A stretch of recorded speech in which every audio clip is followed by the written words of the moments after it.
Welcome to Wisdom-Trek with Gramps. I am Guthrie Chamberlain, and we are on day 2862 of our trek. The purpose of Wisdom-Trek is to create a legacy of wisdom, to seek out discernment and insights, and to boldly grow where few have chosen to grow before. The title for today's Wisdom-Trek is The Song of Ascent, the Dream of Restoration, and the Harvest of Joy. In our previous episode on this grand expedition, we stood in the protective shadow of the cosmic center. We explored Psalm 125, where we learned a profound, stabilizing truth.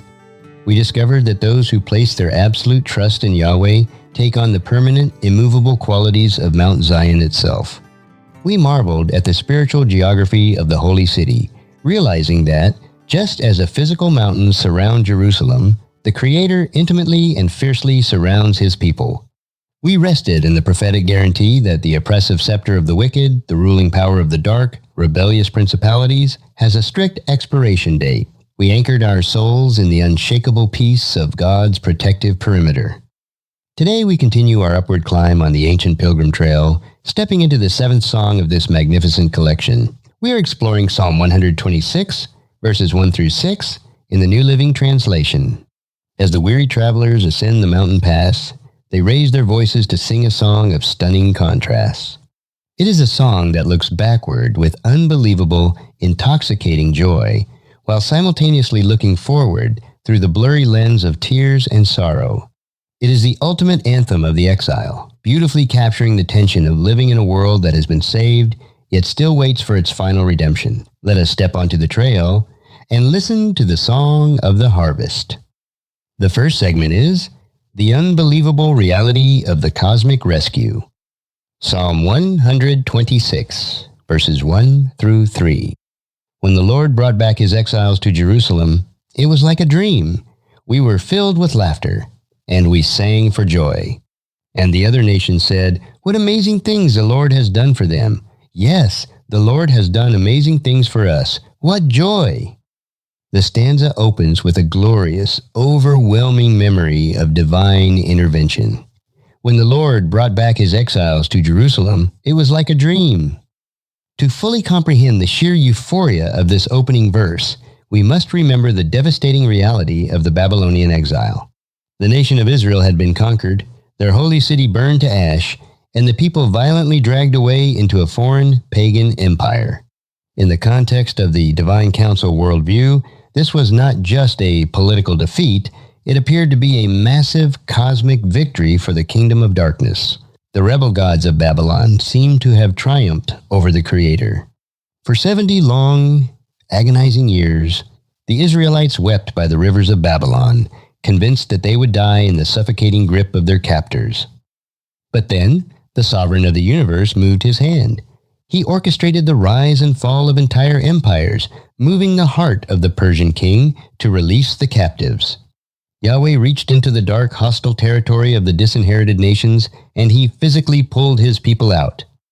The deliverance was so sudden, so massive, and so humanly impossible that the returning exiles could hardly process reality.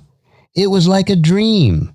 Have you ever woken up from a nightmare and felt that crushing wave of relief when you realized you were safe in your own bed? That is the exact emotion the psalmist is trying to capture. The rescue was so magnificent, it bypassed their logical comprehension. This supernatural deliverance produced an involuntary physical reaction. We were filled with laughter, and we sang for joy. The heavy, suffocating silence of their captivity was shattered by the ringing, defiant sound of holy laughter. Their joy was a weapon, actively testifying to the faithfulness of their king. And the surrounding pagan world was forced to watch. And the other nations said, "What amazing things the Lord has done for them." This is a staggering moment of cosmic vindication. The surrounding nations, who were governed by the rebel, lesser Elohim, had to publicly confess the supreme, unrivaled power of Yahweh. The dark, spiritual principalities were humiliated on the global stage. The pagan cultures looked at the joyful, returning exiles, and they had to admit that the God of Israel had orchestrated a masterclass of redemption. The rescue was so undeniable that even the enemies of the cosmic order had to acknowledge the majesty of the Creator. The pilgrims echo this confession, turning it into a roaring anthem. Yes, the Lord has done amazing things for us. What joy! They look backward at the great salvation of their past, and they allow that memory to fuel their present journey. The second segment is the desperate plea for the desert streams. Psalm 126, verse 4. Restore our fortunes, Lord, as streams renew the desert. Suddenly, the tone of the psalm shifts dramatically. The intoxicating laughter of the past fades, and the stark, difficult reality of the present moment sets in. The psalmist cries out, Restore our fortunes, Lord, as streams renew the desert. Why this sudden plea for restoration if they had already been rescued from exile? Because the ancient believers understood the tension of the already but not yet. Yes, Yahweh had miraculously brought them back to the physical city of Jerusalem. The great initial rescue had occurred.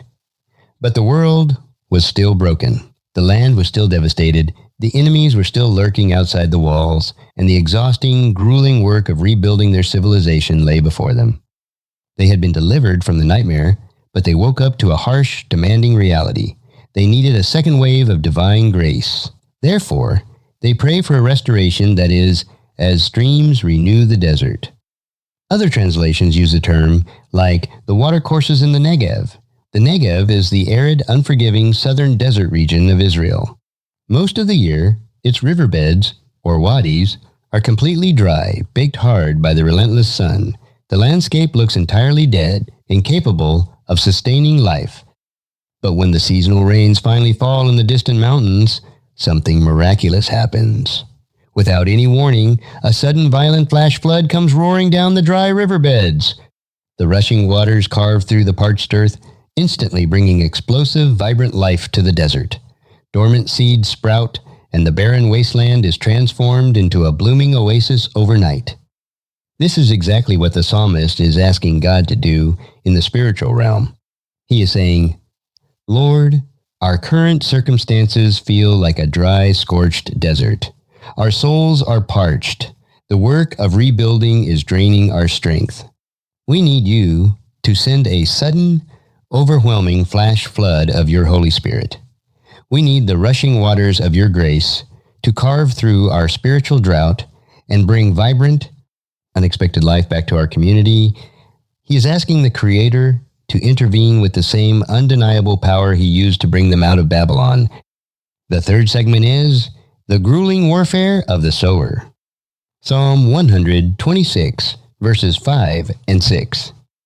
Those who plant in tears will harvest with shouts of joy. They weep as they go to plant their seed, but they sing as they return with the harvest. To illustrate the agonizing process of waiting for that restoration, the psalmist turns to the powerful, ancient metaphor of agriculture. Those who plant in tears will harvest with shouts of joy. To a modern reader who buys their food at a grocery store, planting a garden is often a relaxing, pleasant hobby. But in the ancient Near East, planting was an act of desperate survival, fraught with terror and physical pain. We must view this through the lens of the curse in Genesis chapter 3. The ground had been cursed, heavily contested by the forces of chaos. The earth yielded thorns, thistles, and hard, unforgiving rock. Imagine a poor, ancient farmer. The winter has been long, and his family's food supply is almost entirely gone. He holds a small, precious sack of grain in his hands. He could feed that grain to his starving children today and satisfy their immediate hunger. But if he does, they will certainly starve to death next winter. So, in a heartbreaking act of faith, he takes that precious food, walks out into the cold, rocky field, and he throws it away into the dirt. He buries his only security in the ground, hoping, praying, and trusting against all odds that the heavens will send the rain and the seeds will multiply. That is why he weeps. They weep as they go to plant their seed. He is weeping from physical exhaustion. He is weeping from the terrifying risk of the investment. He is weeping because the ground is hard, the sun is hot, and the enemies might raid his field before the harvest ever comes. This agricultural image is a profound metaphor for our spiritual lives in a fallen world. When we choose to obey the cosmic blueprint of Yahweh, we are actively planting seeds of righteousness in heavily contested territory. We are choosing to invest our time, our energy, and our resources into the kingdom of God, often sacrificing our own immediate comfort. Living as a faithful exile requires us to sow seeds of forgiveness when we want to sow revenge. We sow seeds of generosity when the culture tells us to hoard our wealth. We sow seeds of truth when the rebel forces of this world demand that we compromise. And often, just like the ancient farmer, we do this grueling work with tears streaming down our faces. The spiritual warfare is exhausting, and the ground feels incredibly hard. But the psalmist offers an ironclad prophetic guarantee, authorized by the Creator himself. The tears are not wasted. In the economy of God, tears are the very water that nourishes the seed. He promises, "They weep as they go to plant their seed, but they sing as they return with the harvest." The return of the harvest is an absolute cosmic certainty. The rebel gods cannot stop the germination of God's truth. The dark principalities cannot prevent the final, glorious consummation of Yahweh's kingdom. The day is coming when the Lord will bring the final flash flood of His restorative grace. The dry desert of this fallen world will burst into life, and the exhausting, tear-soaked labor of the faithful exile will produce an unimaginable yield. When that day arrives, the weeping will instantly cease. The believer will return from the fields carrying massive, golden sheaves of wheat, their arms overflowing with the abundant, eternal provision of the King. The silent, agonizing work of the planting season will be completely overshadowed by the roaring, triumphant shouts of joyful victory. Psalm 126, verses 1 through 6, provides us with a magnificent, sustaining vision for the grueling seasons of our lives. It teaches us that we must actively remember the massive, dream-like rescues of our past. When God delivers you from the grip of the enemy, let your laughter ring out so that the watching world must acknowledge the greatness of your God. As you walk your trek today, do not be discouraged by the tension of the present moment. It is entirely normal to feel parched, like a dry riverbed in the desert, desperately crying out for the rushing waters of God's restorative grace. Acknowledge the drought and pray for the flood. When the ground feels too hard and the spiritual warfare feels too heavy, do not stop planting. It is perfectly acceptable to weep as you walk the furrows of this life. God honors the tears of the faithful sower. Keep throwing the seeds of His truth into the dirt of this world. Trust the absolute, unshakable promise of the Creator. The harvest is coming, and you will eventually sing as you bring the sheaves of joy into the eternal storehouse of the King. If you found this podcast insightful, please subscribe and leave us a review. Then encourage your friends and family to join us and come along tomorrow for another day of Wisdom Trek, Creating a Legacy. Thank you so much for allowing me to be your guide, mentor, and, most importantly, I am your friend as I serve you through this Wisdom Trek podcast and journal.